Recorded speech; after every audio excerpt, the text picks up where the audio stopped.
ጽናት እንግዲህ ከኪራ ጋራ ፍቅር እንደጀመረችና ወደ ትዳር ሊገቡ እንደሆነ ለአባቷ ስትነግረው አባቷን በደስታ ተቀብሏታል ማለት ነው። እውነት ደስ ብሎኛል። ምክንያቱም ባለፈ ዕለታ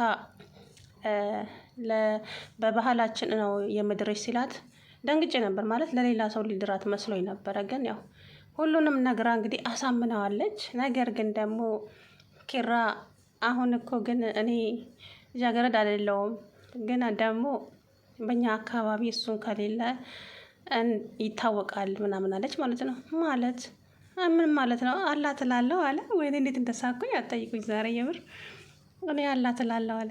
አይ እንደዛ ሳይሆን እነሱ በሚያውቁት ነገር ያውቃሉ አለች። እንግዲህ አይ እስቲ መጀመሪያ ሰርጉ ይደገስ፣ ሰርጉ ይደገስና ከዛ የሚሆነው ይሆናል ማለት ነው። ነገሩ ይድረስና እናስብበታለን አላት ማለት ነው። እንግዲህ ጽናት አስጨንቆታል የዛ ነገር ጉዳይ። ምንም ማድረግ አይቻልም። አብሽሪ ጽናት ማናት። መራዊትም ደግሞ ይሄን ሰሞን በጣም ውስጤ እየፈራ ነው የምሞት የሚሞት ይመስለኛል እያለች እንግዲህ ናሆሜን እያስጨነቀችው ይገኛል። በጣም ተጨንቋል ናሆም ማለት ነው። ምክንያቱም እኔ አንቺን አጥቼ መኖር አልችልም፣ ግን ደግሞ እንደዚህ እያልሽ ልቤን አትስበሪው፣ የሚያኖረውም የሚገለውም ፈጣሪ ስለሆነ እባክሽን ሁለተኛ እንደዚህ እንዳትይኝ እያለ እንግዲህ እሷ ውስጧ እየፈራ ይገኛል፣ ልቧን ስለሚያማት ማለት ነው። የናሆምም እናት እንግዲህ ቤት መጥታ ሰርግ ስለ ሰርጉ አውርታታለች መሰለኝ። አሁን ደግሞ ስለ ሰርጉ ታወራለች። ከዛ ደግሞ ቀጣይ ልጅ ትላለች። እንደው ምን ይሆን የኔ ህይወት እያለች በጣም እየተጨናነቀች ትገኛለች ማለት ነው። እንግዲህ እውነት ነው ናሆም እንዳለው በመጀመሪያ ደረጃ የሚገለውም የሚያድነውም ፈጣሪ ብቻ ነው አይደለ? ስለዚህ በፈጣሪሽ ላይ እምነትሽን ጣይና እሱ እንደሚያደርግሽ ያደርግሻል ማለት ነው። አይዞሽ አትሞችም። አሰላሙ አለይኩም ወራህመቱላሂ ወበረካቱ። ውድና የተከበራችሁ ቻናል ቤተሰቦች እንዴት ናችሁ? እኔ ያለው አልሐምዱሊላ። እንግዲህ ጽናትዬ አስቃኛለች ከመጀመሪያው ዛሬ ወይ ዛሬ እውነት በጣም ነው የሳቅሁት። ኪራ እኔ እኮ እንትን የለኝም አለ። እንግዲህ ኪራ ጀግናው በመጀመሪያ ነው የወሰደው። እሱ ገና መጀመሪያ እነሱ ቤት እንደመጣች ነው የወሰደው። እንግዲህ ጎበዙ አላስችል ብሎት ጉድ ሆነ ለካሳውን። ምንም ማድረግ አይቻልም። እና ያው አላት ይላል። ማንም ከላሱ መቼም ማንም ሊያይሽ አይችልም። ስለዚህ ያው ድንግል ላይ በያቸው ማለት ነው አባትሽን። እና ስለ ሰርጉም እንግዲህ አባቷን አውርታ ያው ከኪራ ጋራ ግንኙነት እንዳላትና ወደ ፍቅር ውስጥም እንደገቡ ሁሉንም አስረድተዋለች መሰለኝ። አባቴ በደስታ ስለተቀበለኝ ደስ ብሎኛል እያለች ለኪራ እየነገረች ነበረ። ሰኒ ደግሞ እያስጨነቀቻቸው ትገኛለች። መጀመሪያ ክብሮም በጣም ነው ያሳቀኝ ማለት ነው። ክብሮሜ ቤቱን እየወለወለ ነው እየጠረገ እያለ እሷ ከውጭ መጣች። ከዛም እንግዲህ ወረቀቴን እስከምስጭኝ እንጂ እኔ አንቺ ቤት ሰራተኛ አይደለሁም እሺ አላት። በደንብ 40 ደቂቃ አለ ከአሁንም እጨምርላለሁ እምቢ ካልክ ጸባይ ከሌለ አለችው ማለት ነው። አንድ ጊዜ ብቻ ጨውና ወረቀቴን አምጪ ሲላት ብቻ ድንግጥ ብላ ሄዳ ወረቀቱን አመጣች። ከዛ ይስቃል ማለት ነው። እንደዚህ ነው እንደ ለካ እንደ ፉዬ ገላ ብን ለምትያት ጥጋብሽ ነው እንደ ለካ እንደዚህ አላት ማለት ነው። አይ ፈርቼ ሳይሆን እኔ ጎረቤት እንዳይሰማ ብዬ ነው ስትጮህ አለች። ከዛ እሱም ወረቀቱን ይዞ ሄደ። እንግዲህ ስለ ፍቅር ምንም ነገር እንድታወሩኝም ሆነ አልፈልግም እያለች ትገኛለች። ፍቅርም ሆነ ትዳር በህቴ አይቼዋለሁ። ስለዚህ ምንም የሚቀየርና ምንም የሚለወጥ ነገር የለም፣ ሁሉም አንድ ናቸው አለች። መራዊትና ጽናት ስለ እሷ በጣም እየተጨነቁ ነው። አስጨነቅናት እንዴ ምናምን እያሉ እንግዲህ ግራ እየተጋቡ ይገኛሉ ማለት ነው። ቅዱሴ ደግሞ የሆነ ብቻ የሚያስጨንቀው ነገር አለ። ለማንም ሊናገረው አይችልም፣ አይፈልግም።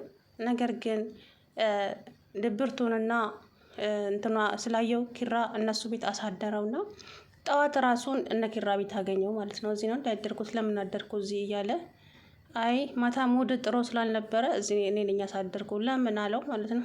በቃ ሙድ ጥሩ ስላልነበረ የሆነ ነገር ሆኗል ማለት በቃ የሆነ ለሰው የማትናገሩት ነገር አለ አይደል? አንዳንድ ጊዜ እንደዛ ነገር ውስጥ ነው ያለውና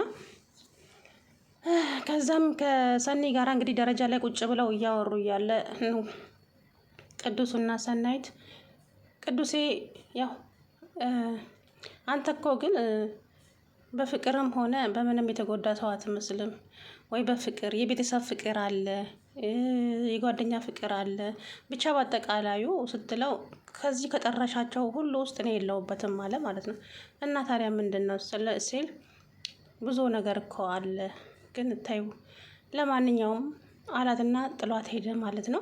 ብቻ የሆነ ነገር ሆኗል እንግዲህ መሞት ይፈልጋል፣ ተስፋ ቆርጧል ማለት ነው። እና በር ላይ ቆሞ ሲንቆራጠጥ ክብሮም ይመጣና እንዴ ምን ሆነክ ነው እዚህ የምትቆመው ሲለው አይ ዝም ብዬ ነው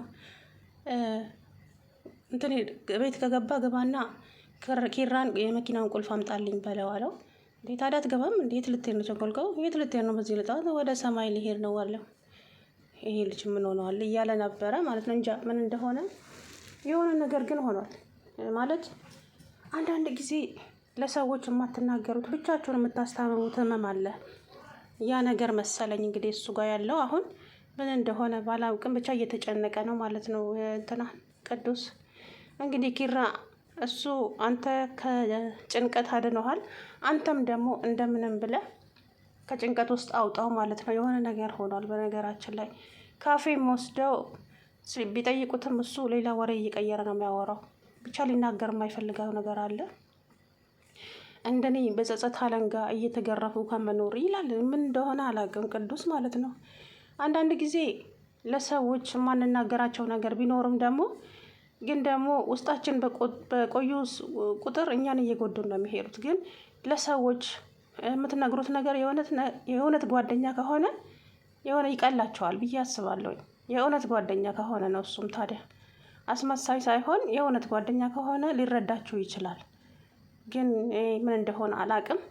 እንግዲህ የመራዊትና የጽናቴ ሰርግ እንግዲህ አንድ ላይ ይሆናል ብዬ አስባለሁ።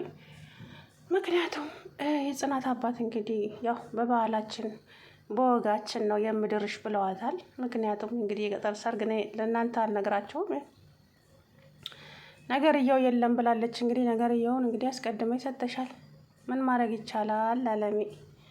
አይ እንግዲህ ወዲፍጮ ነው አላት አለኝ ብያልሽ እንግዲህ ኪራም እንግዲህ አላት እላለሁ አለ። ወይኔ ዛሬ ሳኩኝ የምሬ ነው ብላችሁ እንዴ ታዲያ እኔ አላት ይላሉ በምን ያውቃሉ አላለም። ኧረ እነሱ በሚያውቁት ነገር ያውቃሉ ብለዋል አለች። ይወቁዋ፣ ካወቁም አወቁ፣ ያላወቁ አለቁ አለች አጃሜ ለማ። ስለዚህ እንግዲህ ምን ዋጋ አለው። ኪሩቤል እንግዲህ ችኩል ነው እንደምታዩት፣ አስቀድሞ ብራምባውን ሰብሮ እንግዲህ ኪራ እኔ ኪሩቤል ወደ ራሱ ስለተመለሰ ደስ ብሎኛል። እንግዲህ ኪሩቤልን ወደ ራሱ የመለሰው አምላክ ቅዱሱንም ወደ ራሱ ይመልሰው። ግን ብቻ የሆነ ነገር አስጨንቆታል። ምን እንዳስጨነቀው ባይገባኝም የሆነ የሚያስጨንቀው ነገር አለ፣ የሆነ የሚጸጽተው ነገር